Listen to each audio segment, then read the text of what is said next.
uh, assistant or dog education wala and admission officer behind the school on. You know that we are conducting interviews with our selected pupils and teachers and students and special guest. Very special guest. So welcome to the show. You know, Arto and coaching. Coaching where the motto is where anything is possible. That's very great. He brings a wealth of crow. Let's drive straight into his inspiration journey and learn from his very interesting. So thank you so much, sir. Accept my invitation and waiting for the interview. So please introduce yourself, my for me and my viewers. Hi, Iman, and thank you so much for the invitation here. My name is Arto. Hello, sir. Can you hear me clearly? Yeah, I can hear you.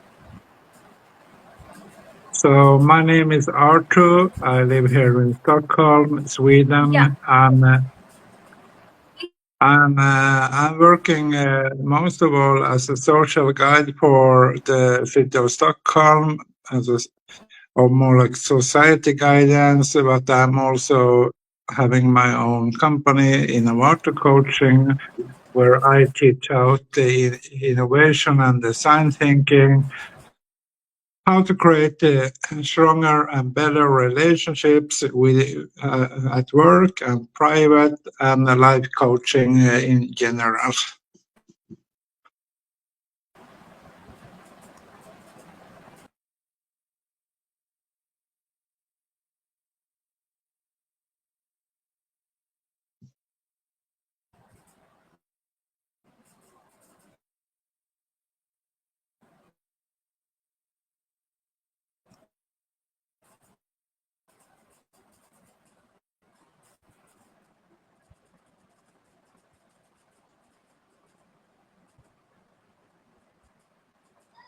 Oh, I'm sorry, sir. I think I have internet issue, Yeah, so that's why my stream is buffering. So please continue your uh, introduction. yeah. What could I tell more about myself? Privately, I live here with my wife, who she's from Congo, and we have three girls together. Uh, and I like to walk a lot, uh, and I practice a lot of meditation, and yeah, that's pretty much it. And of course, I read a lot about facts, romance, and I listen to a lot of interesting podcasts on my spare time.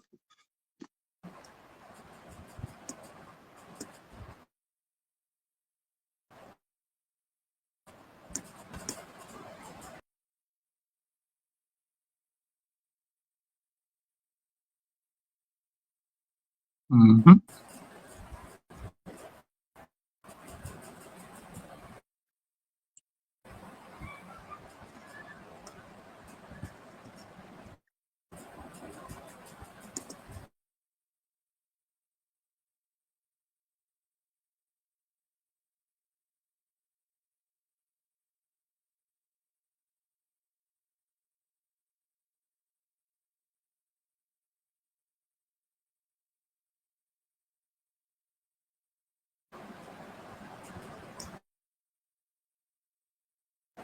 Sir, can you hear me clearly, please? I don't know. Yeah, I can hear you now. Yes.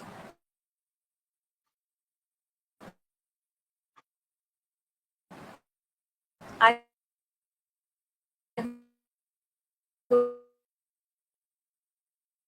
hope you understand. Hmm? So,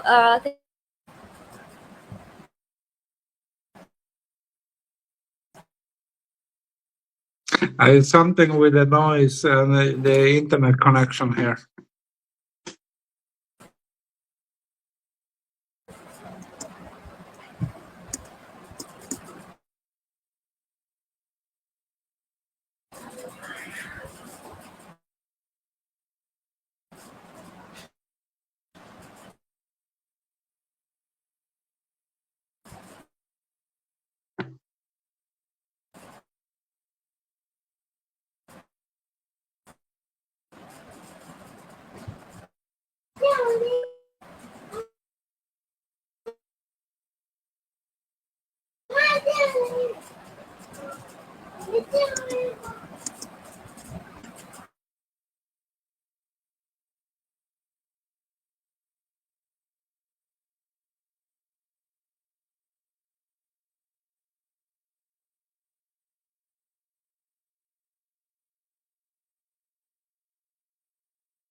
started Okay. again. Yeah.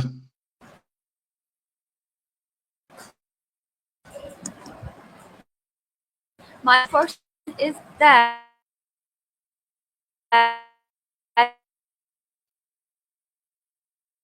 how from and technology in his. I Can can you hear the question. hear my question? Yeah. Okay. Could you repeat it? Can I repeat my question again? Yeah, please.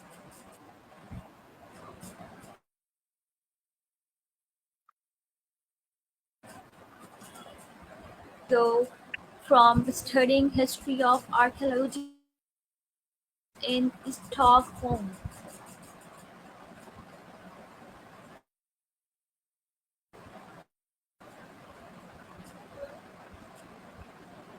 I couldn't hear that question. No, I'm sorry. Hello. Yeah, I can hear you from So can time I to repeat time. it?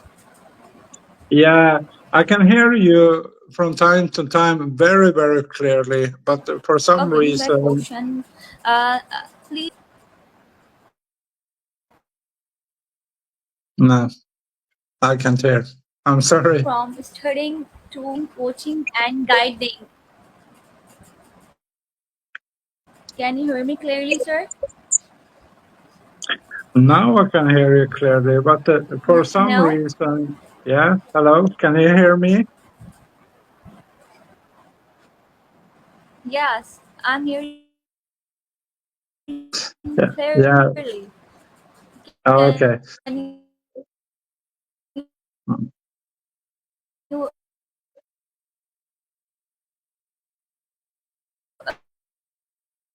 uh, hear you my question? My question.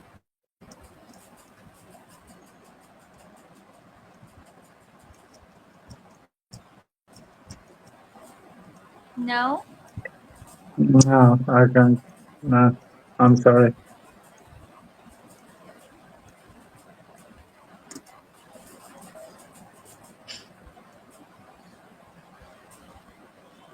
Okay. Okay.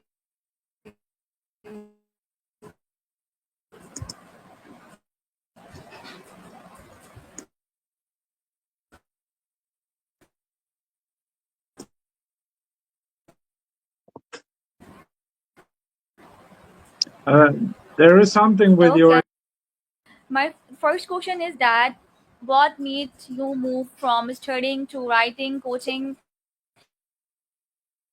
and guiding? Please. Uh, oh, okay. What made me? Uh,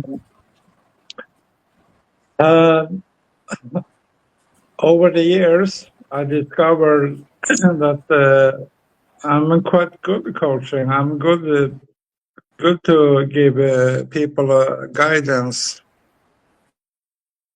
And guidance and coaching is so much more than, because I started to notice that I'm good to ask questions that make people think and find their own answers. That's why I started to become a coach. That made me become a coach.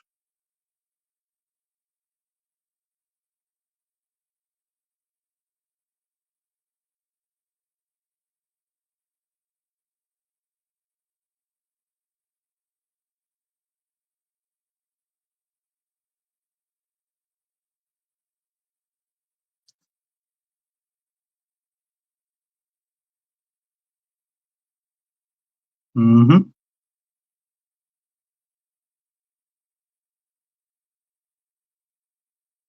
I can't hear you.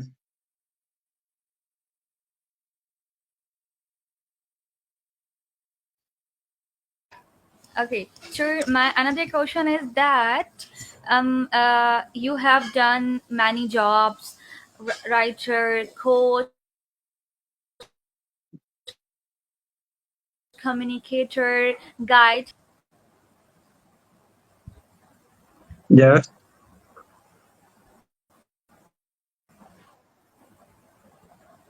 So what was the question at the end?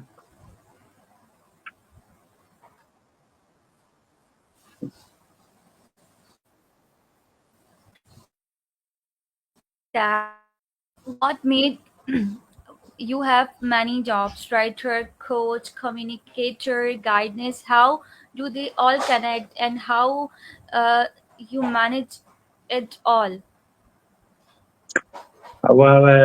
First of all, I didn't do this at the same time, but this gave me a lot of value and experience, how to communicate with people, how to give people the right guidance, and most of all, the most important in my job is to listen to people.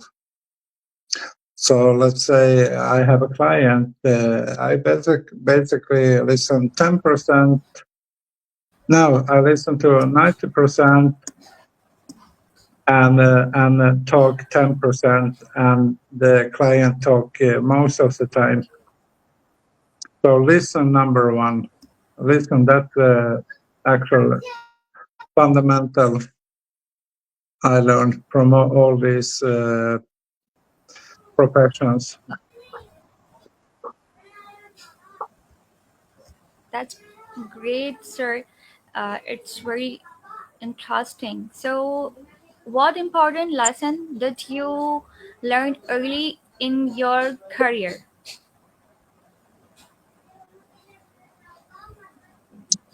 So, what I learned, there is a lot of things, but I learned most that, for example, I'm working a lot with the innovation and design thinking. Maybe some of your listeners know about design thinking, that connecting with people and connecting with people without an agenda, there is where the true innovation rise. Because let's say, for example, I know a client, I see him, and I just begin to talk to him. I talk about life, about his family, how he is doing, and open up, talk about anything. We can talk about history, football, philosophy, whatever. But the other person feels seen, heard, and listened to. And something happens with people when they feel heard, that someone cares, someone listens. There is the true innovation, because there rise the ideas how to make better things for the future together. So in a way, I don't see a client as a client. I see a client as a co-worker to me. So we're working together.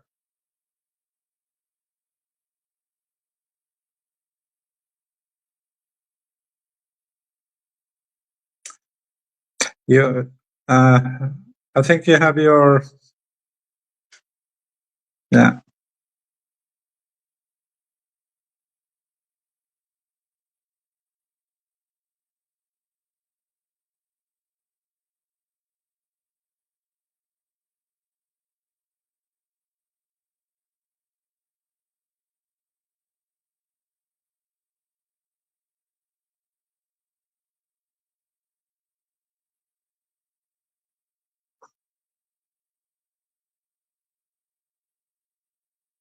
Dad, how do you help people find their own answers inside of just telling them what to do? Um,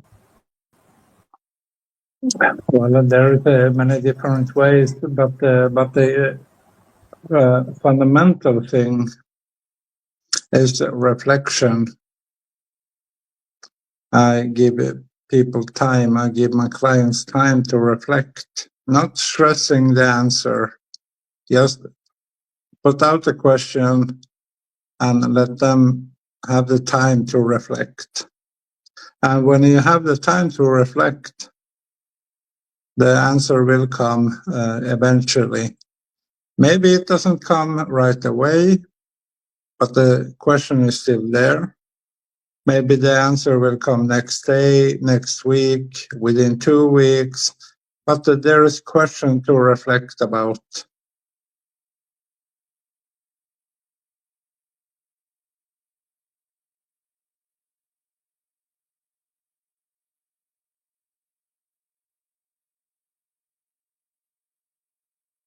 So that's the key thing in the whole when trying to help the clients to find their own answers. Reflection.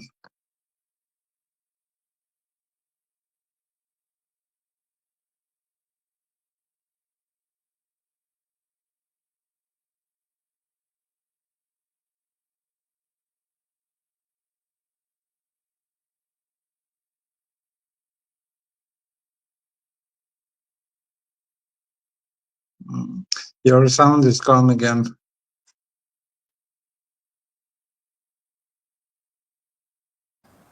So, excellent example, sir. Thank you so much for giving my answer clearly and so politely. So, my next question is that can you share a success story where you coaching really helped someone?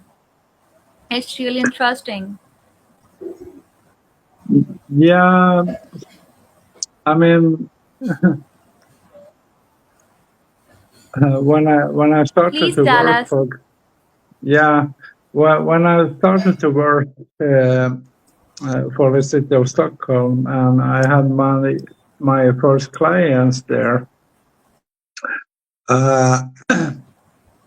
He was a refugee from Syria. He was a man. He came with his family and his children, and they had lost everything, exactly everything. And Oh, so they had to start their life over again. And we had some meetings. I gave him the guidance how to get into society and help him start the language school and uh, and and so last year I went out for lunch And I was in a place. I stood in a queue. I had made my order. Then I saw a man looking at me, and I was looking at him, and he recognized me, and then he rose from his table and he approached me and called my name. And then I realized it was one of my first clients. And he told his story to me. And he remembered everything from the beginning when we started. And he was so he wanted to express his gratitude towards me, but most of all, that his life had changed from that point until now. And today he's very, very successful, uh, how do you say, working in the transport section. So he has his own company today. He bought a new house, and his wife and children are well, and he has a great economy. So that was amazing, and I remember that we had not that long time together, maybe 4 or 5 months together, to get him into society. And then he moved on with other things. But he told me that he wanted just to thank me for everything from the beginning. And he told me how depressed he and his wife and children were when they came from Syria, when they had lost everything. And now they have everything again. And life is good, and that make me so happy for them, but because that's my receipt, that's my kind of reward, to see other people succeed in that way.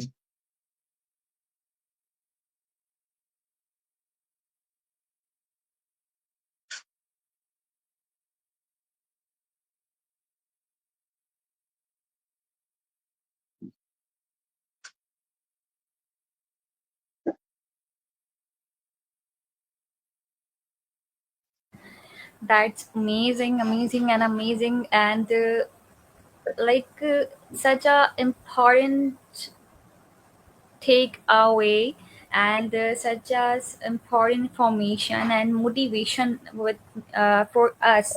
So thank you so much, sir, for everything and my every question.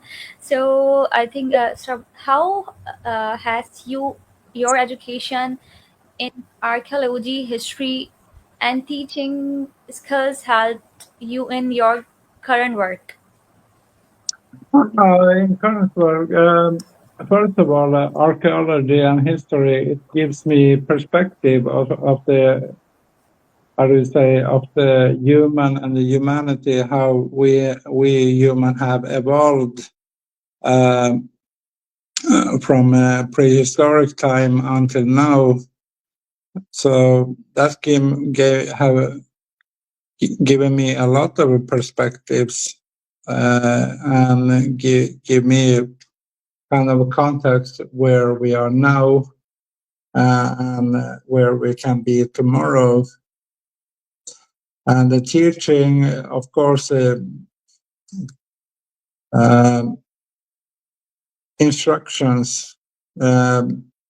They have developed my ability to give instructions to people easy, they explain things as easy as possible, complex things, so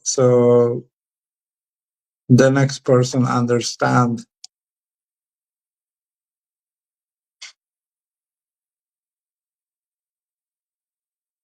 All right, sir. Do you live in with your wife? I think Congo, right? So please, how was your experience? And please tell us about your city, about your village and your family? Uh, yeah, my wife is from Congo, and she came here to Sweden as a refugee. And I was one of the first person she met when she came. And I didn't knew at that time that she would be my wife one day. And she became, because we kept contact, and we met from time to time.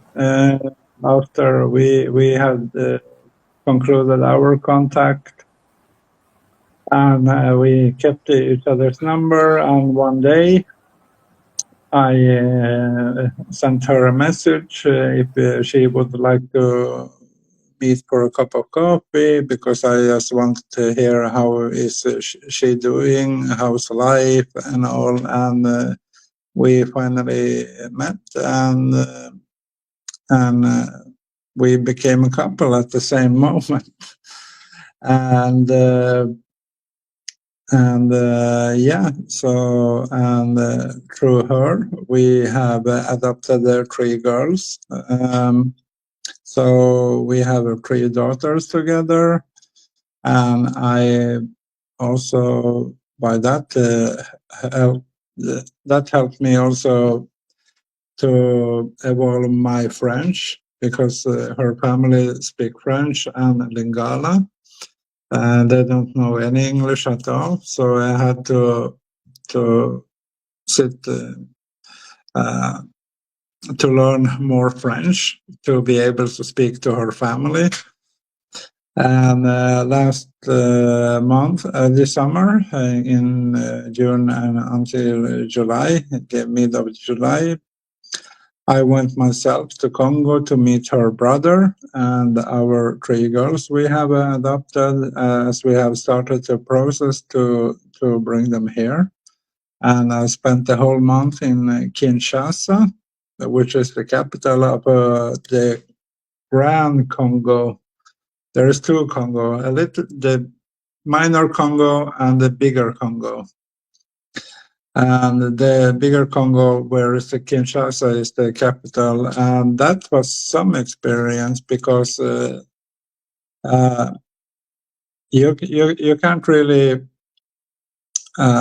compare Kinshasa to any other city, not here in Europe anyway, because first of all, it's a lot of people, 80 million people lives there.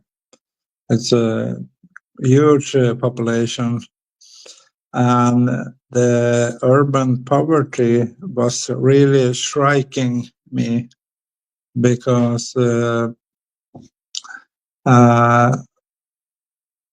and it was such a decay, honestly, decay, a lot of ruins, not so much infrastructure in order where there are asphalt.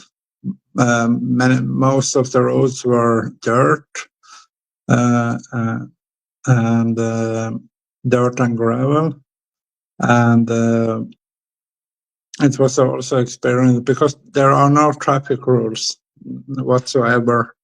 People just drive, and people are selling anything 24/7 there, anything they can. And Kinshasa is it's a city that never sleeps. It's always noise 24/7. People are awake. So that was a really interesting experience. But they were nice people. I like it. It was a very vibrant city, a lot of vibration. People were singing, dancing, selling, and talking, screaming. Anything could happen there. Anything. So with that said, it's not a place for tourists, but it's a very interesting place to visit.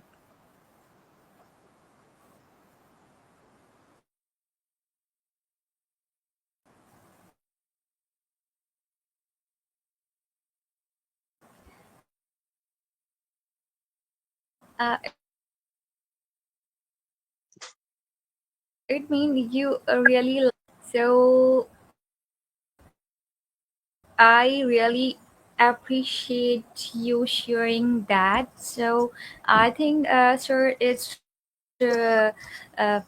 times so enough for my interview, and I really so really thanks for this and your precious time. So now it's time to overall right now.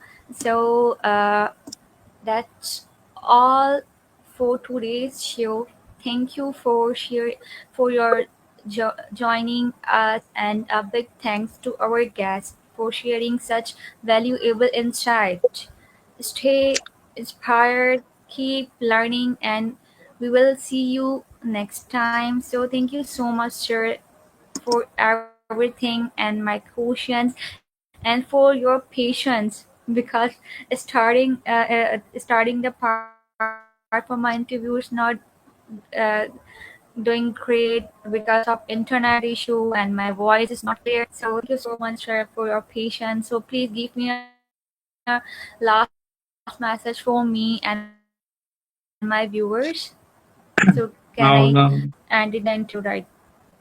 No, no, no worries. Thank you, Iman, for the Can invitation. you hear me? Yeah, I can hear you. Thank you so much for the invitation and for being here. And no worries about the internet connection. It happens sometimes.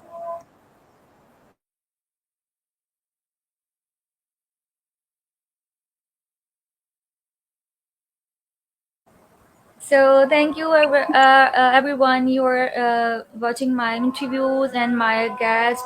So I hope you are enjoyed the interview, the questions, the informations. I know that the all information it's work for your professions, your progress, your job, in innovation in your future. So take take care you and take care you all of you. So see you next time in new podcast and new pupils and new innovations and new skills. So take care, sir. Allah Hafiz. Thank you so much, Iman.